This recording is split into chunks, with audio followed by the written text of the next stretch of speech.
नमस्कार, आप देख रहे हैं सम्राट टीवी नेटवर्क और आज हमारे साथ मौजूद हैं साप सिंह हरवान, जो गुर्जर नेता स्वर्गीय कर्नल किरोड़ी सिंह बैंसला जी के बड़े नज़दीक माने जाते हैं और बड़े टाइम से बड़े नज़दीकी से गुर्जर नेता कर्नल किरोड़ी सिंह बैंसला जी का संघर्ष देखा है और काफ़ी बार उनके साथ लंबा सफ़र भी किया है साप सिंह हरवान जी ने।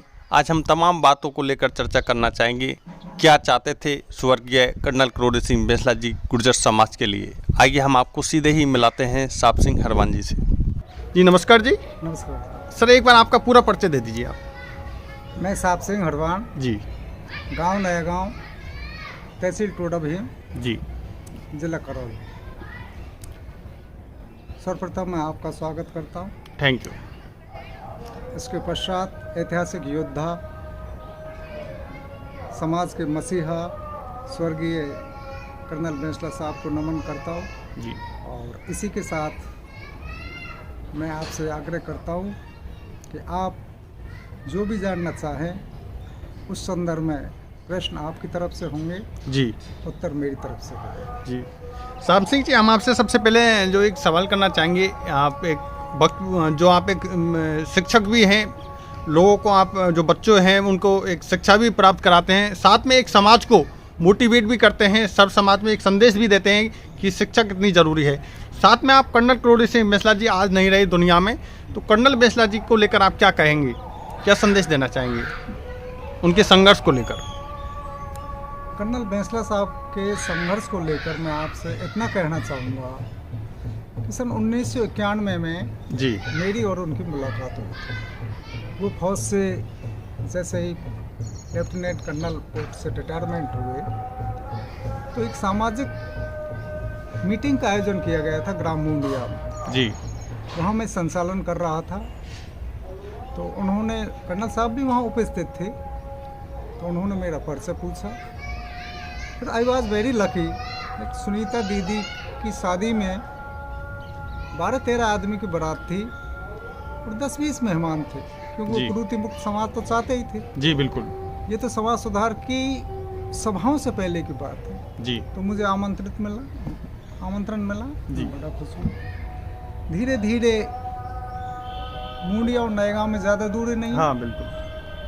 उनका मेरे घर पर आगमन होता रहा, मैं उनके घर पर हाँ जाता रहा। फिर धीरे धीरे क्या है, वर्धमान नगर में हम दोनों ने एक साथ ही जी आवास का निर्माण किया। जी कर्नल साहब, जैसा पहले आपने प्रश्न पूछा, पहले उसको मैं संदर्भ में आपको जी। बता दूं। आपने कहा आप शिक्षक होने के नाते समाज सुधार से कैसे जुड़े। शिक्षक की प्रथम भूमिका होती है बालक का सर्वांगीण विकास का। जी दूसरी भूमिका होती है कि समाज में व्याप्त कुरीतियों को, समाज में शिक्षा का अलग जगाना, कुरीतियों को दूर करना, फिजूल खर्ची को दूर करना, ये भी एक शिक्षक का दायित्व होता है। और बड़े सौभाग्य की बात ये रही कि मेरी और कर्नल साहब की मुलाकात एक सामाजिक हित में रही। जी तो कर्नल साहब ने एक सपना देखा कि हम समाज के लिए बहुत कुछ करना चाहते हैं और इसके लिए किस प्रकार तैयारी की जाए। जी उस समय समाज में काफ़ी बड़े राजनेताओं का बोलबाला था। जी वो समाज में सामाजिक व्याप्त कुरीतियों पर या कोई चर्चा भी करता था किसी प्रकार की, जी तो उनको अच्छा नहीं लगता था, वो टोक देते थे। जी मेरी और कर्नल साहब की मुलाकातें होती रही। कर्नल साहब का ड्रीम था, उसको देखकर मैं ताज्जुब हुआ। मुझे उस समय जी बहुत बड़ा ताज्जुब हुआ। कर्नल साहब ने कहा, I want to change my society and I want to connect to my society nationality. मैं मेरे समाज को राष्ट्रीय मुख्य धारा से जोड़ना चाहता हूँ। जी। तो इस उद्देश्य की पूर्ति के लिए हम क्या करें। तो सर्वप्रथम हमने एक संगठन का गठन किया। उस संगठन का नाम दिया गया था राजस्थान गुर्जर प्रगति मंच। जी कर्नल बैंसला साहब उसके अध्यक्ष थे, कैप्टन हरप्रसाद जी उपाध्यक्ष थे जी और मैं प्रदेश संयोजक था। जी बिल्कुल। तो संगठन का जो प्रथम मूल उद्देश्य था वो समाज में शिक्षा का अलग शिक्षा जगह, का। जी समाज में कुरीतियों को दूर करना। समाज में उस समय एक इतनी बड़ी कुरीति थी, मृत्यु भोज कुरीति, जी जिसमें लोग बहुत कंगाल हो जाते थे। उसमें भी एक कंपटीशन होता था जो जहाँ हमारी बहन बेटियाँ जहाँ ढाई जाती है, वहाँ बहुत कुछ देना पड़ता था, एक कंपटीशन होता था और जी। नुक्ता, बड़े बड़े नुक्ता का आयोजन किया जाता। जी। उसके लिए हम निकल पड़े। जैसे भात जावने में फिजूल खर्ची, आप जानते हैं, बहुत हाँ, गुर्जर फिजूल समाज खर्ची। में बहुत फिजूल खर्ची। कर्नल बेसला भी लगातार हाँ। ऐसी खर्चाओं को संदेश तो देते रहे। उस समय काफ़ी सभाएं की और हमको थोड़ा प्रोत्साहन भी मिला। जी। समाज ने सकारात्मक जवाब भी दिया। समाज कुरीति मुक्त होने के द्वार पर भी खड़ा हूँ, सीढ़ियों पर अपने कदम रखने लगा और अंततः एक ऐसा वो हुआ कि मृत्यु भोज जड़ से समाप्त हो गए, जी। कुरीतियाँ भी समाप्त हो गई। फिर कर्नल साहब ने कहा कि जिस समाज की बेटियाँ पढ़ी लिखी नहीं होंगी, वो समाज आगे प्रगति नहीं कर सकता। जी। तो कर्नल साहब एक फौजी थे, आर्मी के अफसर थे। उन्होंने कहा कि फौजियों को बहुत बुरी तरीके से लूटा जाता है। वो जाते सीमा पर रहते हैं, सरहद पर रहते हैं, सर्दी धूप बर्फ ग्लेशियर, बहुत बड़ी समस्या, काफ़ी मुसीबत झेलनी पड़ती है। मुसीबत झेलते हैं और आके उनको जो भुगतान मिलता है, पेमेंट मिलता है, उसको यहाँ कुरीतियों में खर्च कर दिया जाता है, जी। व्यर्थ में खर्च कर दिया जाता है। तो उन्होंने सबसे पहले आह्वान फौजियों के लिए किया कि आप सबसे पहले अपने बच्चों को पढ़ाइए, बच्चों को पढ़ाइए, बाल बच्चों को पढ़ाइए। प्रथम कर्तव्य था। कर्नल साहब का एक मूल मंत्र था कि स्वस्थ समाज के लिए दो चीज़ बहुत आवश्यक है, जी। अच्छा स्वास्थ्य और अच्छी शिक्षा। शिक्षा। यदि कोई भी समाज इन दो पैमानों से गुजर रहा है तो उसे आगे बढ़ने से कोई रोक नहीं सकता। बिल्कुल। इसमें कामयाबी मिलने के बाद में हमको काफ़ी बड़े संकटों का सामना करना पड़ा। कभी जी। राम गोपाल गार्ड जी ने, कभी हंसराम जी ने, कोई हरि सिंह महुआ साहब ने, या समाज को जो कुरीति मुक्त वातावरण दे रहे हैं ये तो ठीक है, लेकिन अब जो अलग जगाने जा रहे हो आप धीरे धीरे, ये समाज के लिए ठीक नहीं रहेगा। जी। वो अलग क्या था? वो था, कर्नल साहब ने कहा कि हम हमारे समाज को न्याय हक कैसे दिलवाएं। जी। तो एक बहुत ही इंटरेस्टेड कहानी बताता हूँ मैं आपको, जी। ट्रुथ। अभी डॉक्टर साहब जिंदे हैं, करोड़लाल जी राज साहब। हाँ, बिल्कुल बिल्कुल। वो यहाँ आए मेरे मकान पर और वो उस समय दौसा में जिला प्रमुख थे। तो उन्होंने मेरे से कहा, साहब सिंह, कर्नल साहब को आप मेरे साथ ले चलो। जी। कर्नल साहब के मेरे मकान की दूरी 2 मिनट का रास्ता। मैंने हाँ, कर्नल साहब काफ़ी से अंतर कहा। नहीं था। कर्नल साहब की गाड़ी को छोड़कर उन्होंने अपनी गाड़ी में हमें बैठा लिया। जी। हम चलते रहे। ताज्जुब की बात यह कि डॉक्टर साहब मेरे से तो बात कर रहे थे, जी। लेकिन कर्नल साहब से मेहंदीपुर बालाजी तक बिल्कुल नहीं बोले। ऐसा क्या कारण था? नहीं, मैं बता रहा हूँ ना, कारण आगे आएगा ना। तो मेहंदीपुर बालाजी से 1 किलोमीटर नज़दीकी पर वो कर्नल साहब से कहते हैं, कर्नल साहब आप चुनाव लड़ लो। जी। महुआ से बीजेपी का चुनाव लड़ लो, मैं आपको बीजेपी का टिकट दिलवा दूंगा। जी बिल्कुल। कर्नल साहब ने यूँ देखा, एक उनकी स्टाइल थी एक, हाँ, देख ली, यूँ देखा। फिर डॉक्टर साहब से बोले, यार करोड़ी, तुझे मैं बिहार का मुख्यमंत्री लालू प्रसाद यादव की तरह बनवा दूंगा। लालू प्रसाद यादव की तरह बिहार, जिस प्रकार वो बिहार में मुख्यमंत्री हैं, इस प्रकार मैं आपको राजस्थान का मुख्यमंत्री बनवा दूंगा। जी। लेकिन आपके रिजर्वेशन में से आधा रिजर्वेशन हमें दे दीजिए। जी। डॉक्टर साहब भी यो देखते रहेंगे। मैंने कर्नल साहब को थोड़ा सा इशारा किया। फिर कर्नल साहब ने डॉक्टर साहब से कहा, यह बहुत ही रोचक बात है, जो उनके हृदय की जो बात है वो निकल कर आती है। जी। कि करोड़ लेखा जा रहा हो हमें, उनकी बोलने की स्टाइल। हाँ, स्टाइल थी एक, हाँ, लहजा था एक बोलने का। हमें लेखा जा रहा है जी। कि कर्नल साहब पिपलाज की देवी जा रहे हैं, लाल सोट के पास में है पिपलाज की। जी। और वहीं जाके हम और आगे बात करें। इतने में दौसा आता है। दौसा में बंसीवाल परिवार है जो राजनीति से जुड़ा हुआ है। तो वहाँ डॉक्टर साहब जाते हैं, कर्नल साहब और हम भी साथ में थे। तो वहाँ नंदलाल बंसीवाल को बैठाते हुए जी। वहाँ से फिर पिपलाज की देवी हम पहुँच जाते हैं। हमें वहाँ जाकर पता चलता है कि जिला परिषद के सीईओ का ट्रांसफ़र हुआ है। उस उपलक्ष्य में यहाँ दाल बाटी चूरमा का प्रोग्राम रखा गया है और पिपलाज की देवी की मान्यता के लिए यहाँ डॉक्टर साहब आए हुए हैं। जी। भोजन पानी हुआ।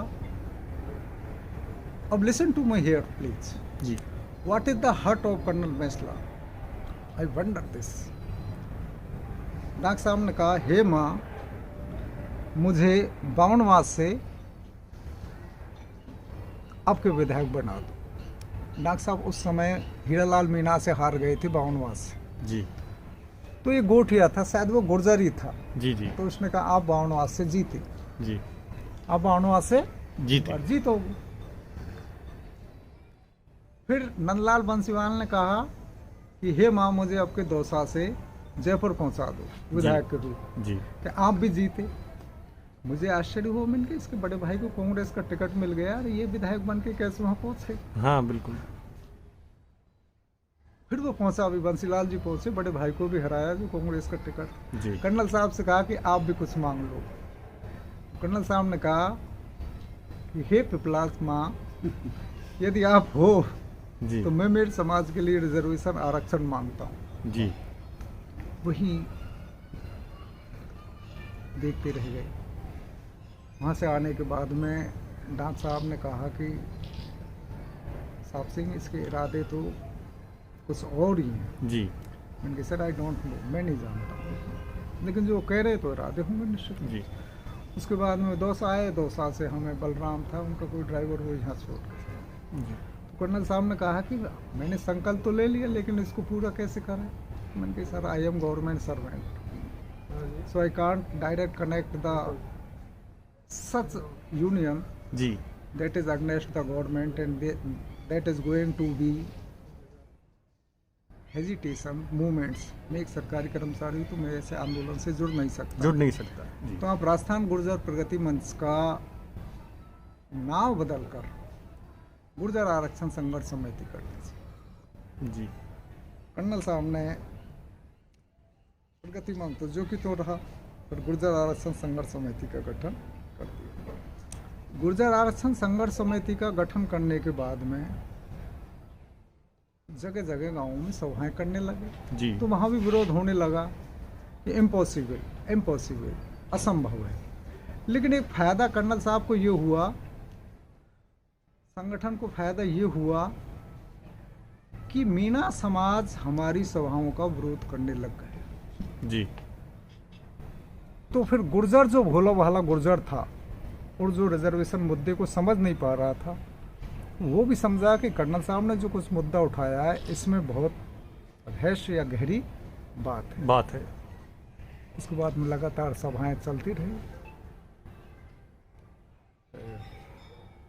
3 सितंबर को आपको हरनून रेलवे स्टेशन जी याद ही है।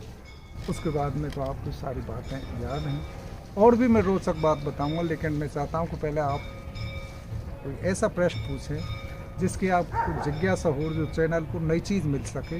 जी क्योंकि मैं सबसे करीबी रहा हूं। उन्होंने दैनिक भास्कर में साक्षात्कार देते समय, BBC लंदन को साक्षात्कार देते समय जो उनसे पूछा कि आपको इस मुकाम पर किसने पहुंचाया पैटर्ली आंदोलन के बाद में, तो मैं लकी हूँ, भाग्यशाली हूँ कि कर्नल साहब ने कभी शोध का विषय होगा तो मुझे इस मुकाम पर साहब सिंह हरवान ने, कैप्टन भीम सिंह करौली, उनका भी अच्छा रोल रहा था।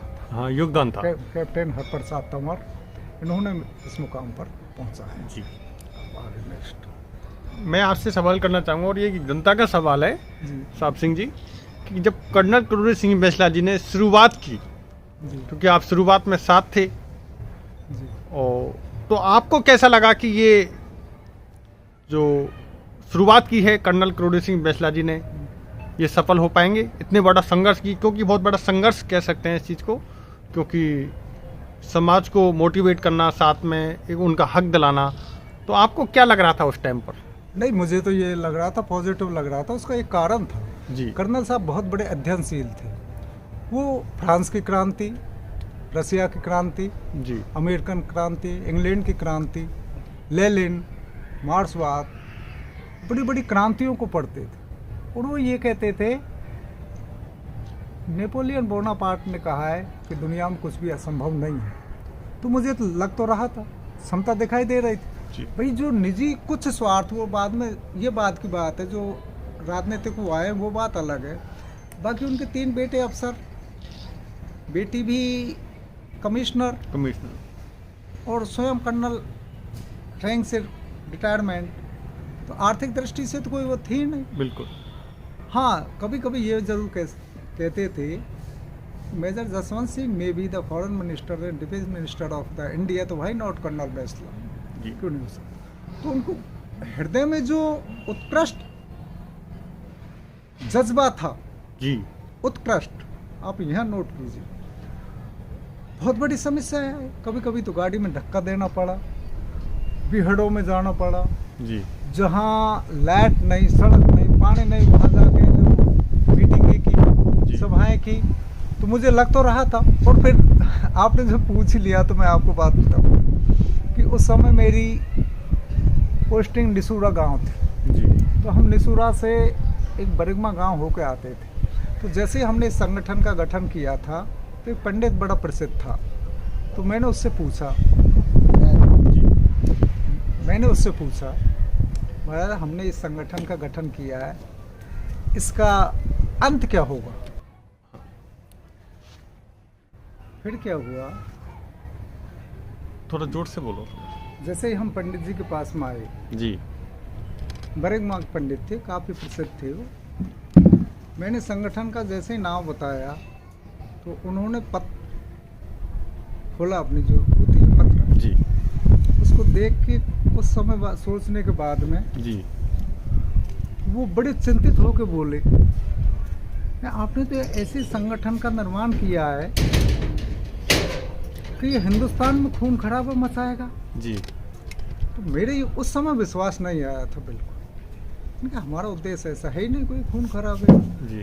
कि जिस समय आपने ये प्रश्न पूछा है उस दृष्टिकोण से तो ये संगठन विश्व भर में प्रसिद्ध हो सकता है। पंडित को मैंने भेंट देना चाहा तो उन्होंने लेने से मना कर दिया कि नहीं मैं नहीं लूँगा, लेकिन मेरी बात को याद रखो। फिर आपको जैसा आप जानते हैं विश्व प्रसिद्ध आंदोलन को मिली जी।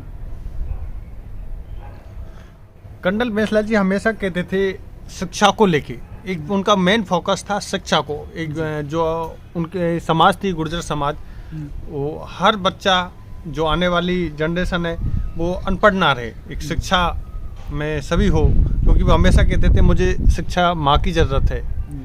तो हमेशा इन बातों को लेकर आप क्या कहना चाहेंगे? नहीं, ये तो सीधी सी बात है, सार्वजनिक सत्ता है, इसमें तो यूनिवर्सल ट्रूथ है कि शिक्षा का तो महत्व है ही है, लेकिन वो शिक्षा के महत्व को बहुत पहले पहचान चुके थे। वो अंग्रेजी के टीचर थे जी, और अंग्रेजी के टीचर होने के बावजूद भी सेना में एक सिपाही से जाकर भर्ती हुई जी। और उस समय गुर्जर समाज में अंग्रेजी का टीचर होना बड़े गर्व की बात, लेकिन उसको भी छोड़कर वो सेना में भर्ती हुआ। तो शिक्षा के संदर्भ में तो वो कहते थे कि जिस समाज में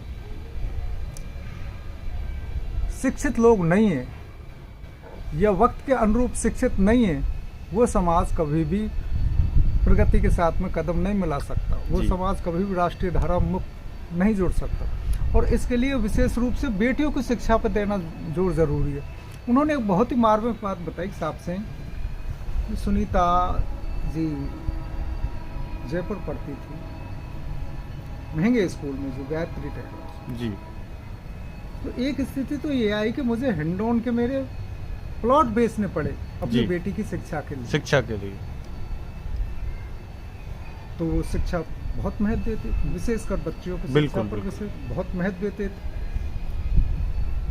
और वो दिल के इतने साफ आदमी थे कि अंतरात्मा से अपनी बात को बता देते कि मुझे मेरी बेटी के एजुकेशन के लिए मेरी हिंडौन की 2 प्लॉट बेचनी पड़ी जी। तो शिक्षा के बारे में तो उनका बहुत ही महत्वपूर्ण वो था जी। और एक बात और वो कहते थे जी, Pandit Jawaharlal Nehru said, our first prime minister Pandit Jawaharlal Nehru said that if we want to see the window of technical, medical and science land, we can't imagine without English language जी। हम अंग्रेजी के बगैर इन खिड़कियों को नहीं देख सकते, इसलिए वो अंग्रेजी पर बहुत जोर देते थे जी। आज जो मैं कोई साधारण से इंग्लिश बोलता हूँ तो उसमें भी गिफ्ट उनकी है कर्नल साहब की, हालांकि मैं अंग्रेजी का वो हूँ टीचर, लेकिन वो अंग्रेजी को भी बहुत महत्व देती थी। और जैसा कि आप जानते हैं जी कि every syllabus is connected by the English language. तो शिक्षा के बारे में उनकी ये धारणा थी। एक बार हम तिमनगढ़ से आ रहे थे, जी सुनीता दीदी भी साथ में थी। उस समय वो पैरों से थोड़े लाचार थे। तो तिमनगढ़ से आते समय एक सकरघटा गांव पड़ता है, डांगपर क्षेत्र, हाँ, डांगी क्षेत्र में आता डांग क्षेत्र। तो वहाँ कुछ बच्चियाँ जो खेल रही थी, तो वहाँ गाड़ी को रोका और रोक के कह रहा, सुनीता तो दीदी कहता था, जी जी जी जी जी जी सुनीता जी जी, ये बच्ची भी आप जैसी है, हाँ हाँ लेकिन इनको एजुकेशन नहीं मिल रहा है। बिल्कुल आप वहाँ पहुँचे, इन बच्चियों में भी वही क्षमता है जो आप में है, आप में लेकिन इनको शैक्षणिक वातावरण नहीं मिल रहा। अब इसके लिए क्या किया जाए जी, आप बताओ। वो प्रश्न पूछते थे पहले, हाँ हाँ निर्णय तो वो स्वयं लेते थे, बिल्कुल भाई डिसीजन तो वो लेते थे, लेकिन जो आम, सुनीता दीदी तो एक अफसर है, लेकिन वो आम आदमी से भी किसी बात को लेकर पूछते थे। तो आपकी क्या राय है? सुनीता दीदी बोली, डैडी अब जब आपने अलग जगाई दिया जी तो ईश्वर आपको कामयाबी अवश्य देगा। जी तो शिक्षा के बारे में उनके विचार ये थे, शिक्षा और स्वास्थ्य जी किसी भी समाज की प्रगति के लिए दो प्रथम आवश्यक तत्व है। और जो समाज शिक्षित है, शारीरिक दृष्टि से पौष्टिक है, वो हर कंपटीशन को, हर प्रतियोगिता को आसानी से प्राप्त कर सकता है, ऐसा उनका मत था। जी साहब सिंह जी, ऐसा कोई पल रहा हो आपको जो बहुत ही आकर्षित किया हो, आपको अच्छा लगा हो उनका, कर्नल बैसला जी का? किसका तो? कर्नल क्रोड़ी सिंह बैसला जी का, क्योंकि आप बड़े नज़दीकी रहे हैं उनके, काफ़ी आप साथ रहे हैं बड़े लंबे समय तक, तो ऐसा कोई पल रहा हो उनके साथ जो एक अलग ही आपको हटके लगा हो कर्नल क्रोड़ी सिंह बैसला जी के साथ?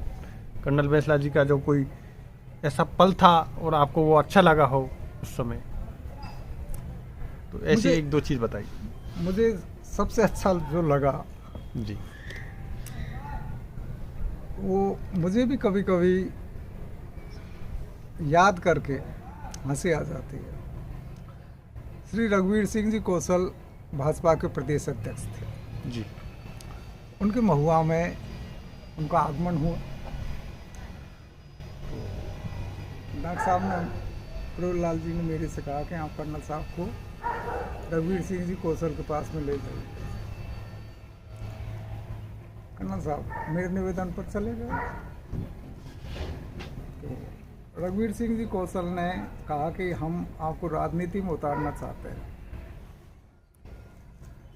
और यदि आपकी इच्छा हो जी तो कर्नल साहब ने बहुत ही फर्राटेदार परफेक्ट इंग्लिश बोली, लिसन मिस्टर रघुवीर Kaushal, my society is first, I will solely go in political, but improve my society, and first I will give to my society, then after I join political. जब लोग ticket के लिए तरस रहे थे, चापलूसी कर रहे थे, और उस समय भाजपा के प्रदेश अध्यक्ष कौशल साहब कह रहे कि हम आप महुआ से चुनाव लड़ लीजिए, और उस समय कर्नल साहब कह रहे पहले मुझे समाज को कुछ देने दो, मैं समाज को देने के बाद में राजनीति में अवश्य उतरूंगा।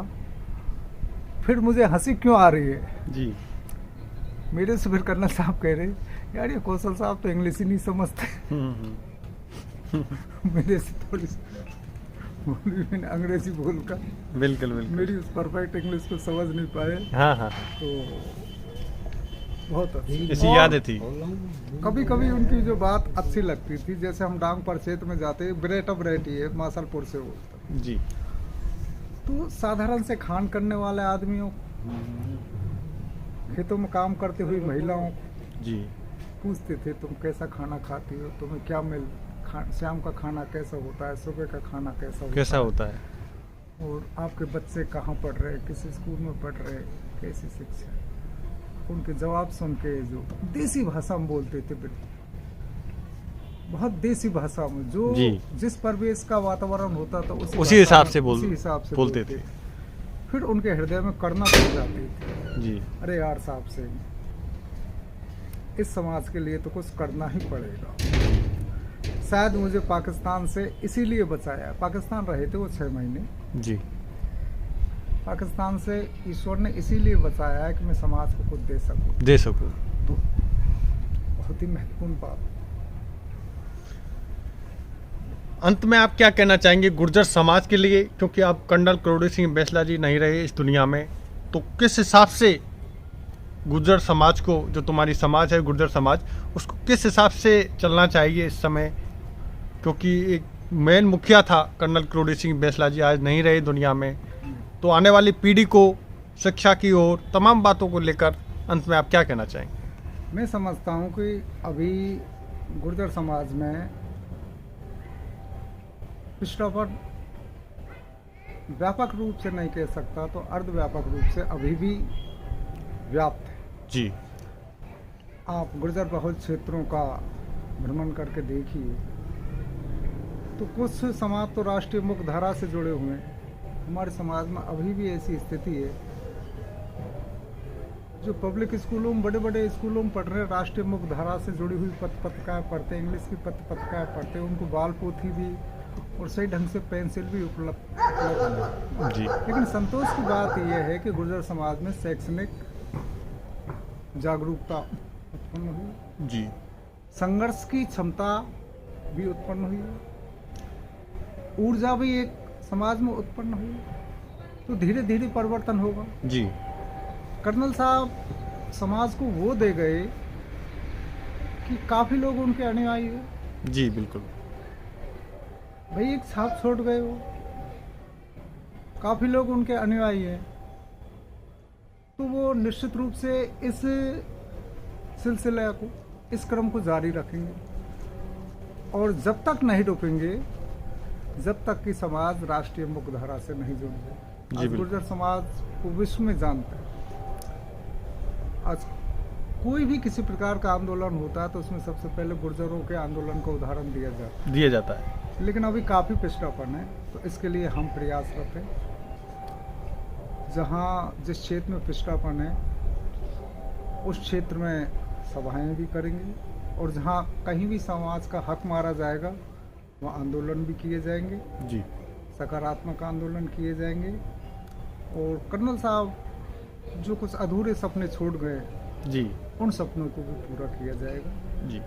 और इसके लिए टीम जगह जगह तैयार है। तो मेरा ये मानना है कि गुर्जर समाज अब कदम पीछे नहीं हटाएगा।